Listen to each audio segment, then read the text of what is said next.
For many Idaho Latinos, education has become a pathway to opportunity, and for countless students, that path began with one man. Tonight, we honor a leader, a mentor, an advocate whose journey from the fields of the Treasure Valley to higher education has changed lives all across Idaho. Hector Mendoza has his story. Before the degrees, leadership titles, and becoming a mentor to so many across Idaho, there were fields. Rows of onions stretching farther than the eye can see. Potato harvest under the scorching summer sun. For Luis Caloca, this was childhood. Growing up in Idaho's Treasure Valley, hard work wasn't optional, it was survival. Yeah, I still remember the last day I worked in the fields, man.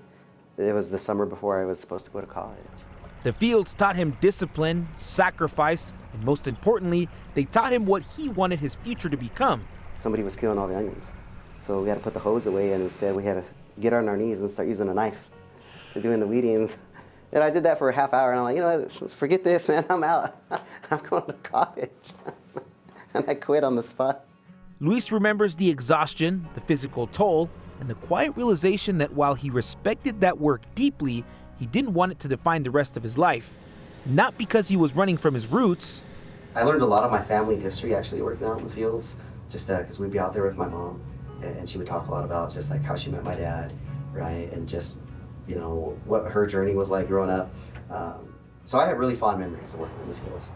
But because he wanted to honor it. So if college is the thing, how do I make sure that I get there? Education became that path.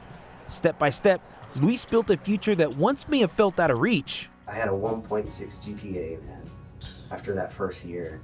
And man, I remember just like that summer sitting at home and being like, man, did I go back to the fields? He earned his degree at Boise State and moved on to build systems at College of Western Idaho, transforming not only his own life, but the lives of thousands of students. More than an educator, he became a bridge between dreams and opportunity. Most notably, through Future Hispanic Leaders of America, which Luis co-founded in 1997, helping countless youth see something many had never fully seen before, themselves in college, as leaders, and successful. Luis was a constant, so I think it feels like an honor. For Eulalia Gallegos, that impact is deeply personal. She says Luis didn't just mentor her, he mentored her entire family.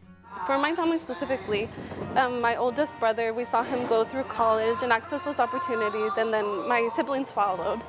And Luis was someone that was in their life, and he supported them or he mentored them. Every one of her siblings received his guidance through FHLA. She says she owes much of her success to Luis because without him, many doors may never have opened.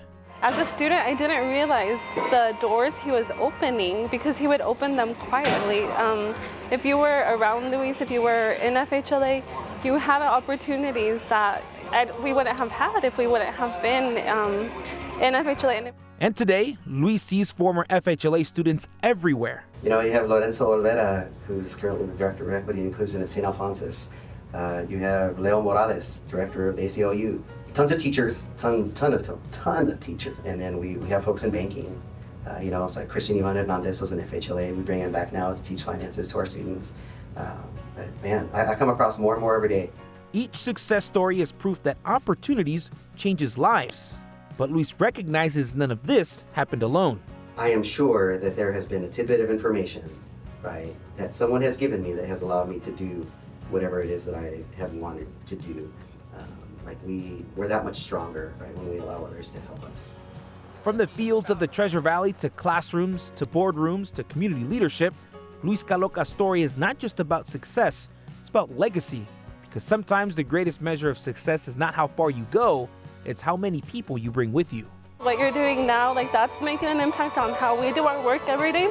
We don't have that opportunity, but it feels like a privilege to have been in, or to be in his circle and to be remembered by him in the same way that we remember him.